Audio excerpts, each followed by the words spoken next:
Simon, Simon, listen. Satan has demanded permission to sift all of you like grain. I have prayed especially for you, Peter. Your faith and confidence in me may not fail. You, once you have turned back again to me, strengthen and support your brothers in the faith. Peter said to him, Lord, I'm ready to go with you to both prison and the death. Come on, let's fight.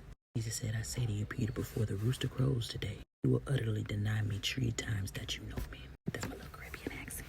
Let's break this one down. Verse 31, Satan has demanded permission to sift all of you like grain. Those that know their word, they know that Peter was being challenged like Job was being challenged. Because Satan had to go to the Most High to ask permission to go and test Job.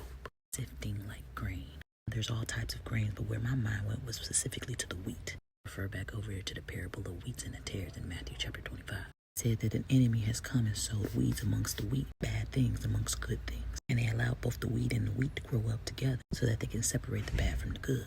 If you know anything about Peter's character throughout this entire walk with Christ, one would say he had a righteous anger behind his walk. His demonstration and his words lined up looking like a Christ-like follower. His heart wasn't circumcised, test tried and true. Job, Satan told the Most High that the reason that Job is loyal to you is because you protected him and you've given him all of these things. So the Most High allowed Job to be stripped of all of those things and be tested by Satan. See where his loyalty will sit at the end of the day after testing. Peter was the same. The process of sifting grain indicates that the seeds have already been planted. Sifting is the harvest or the collection thereof. So Yeshua was already warning Peter that the seeds have already been planted, that Satan was coming to collect. Verse 32, Yeshua told Peter that I have already went ahead of you and prayed. Your confidence in me won't fail, and once you turn back to me, not if, but once you turn back to me, strengthen and support your brothers in faith. He's saying after you fail your test, I done breathed on you to get back up again. And not only get back up again and rebuild yourself, Yeshua was introducing Peter to the gift of resilience. Peter was so wrapped up in the present moment that he missed the word that the Lord was sowing into him. Speaking out of his ego and was saying, we crew for life, Jesus. You die, I die, we fighting, bro. You get clink, clink, I'm getting clink, clink. We all getting clink, clink. You over here dropping bars of wisdom on him, shaking his head because he understands that the boy don't understand right now, but later on he will.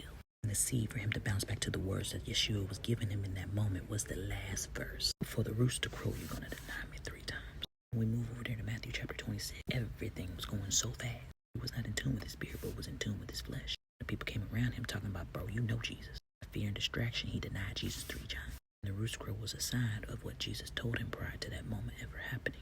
Then the lesson started to sink in. What's the takeaway for those that have been called and chosen? A lot of you grew up in the church and had a love and devotion and loyalty to Christ. Went through some dark seasons where it seemed like Christ wasn't on your side. It did not allow you to experience that, to wither up in the pain. You need to go through that experience so that you can have a testimony to share with the rest of the world. It adds more validity to your words and strength to your faith. Be blessed.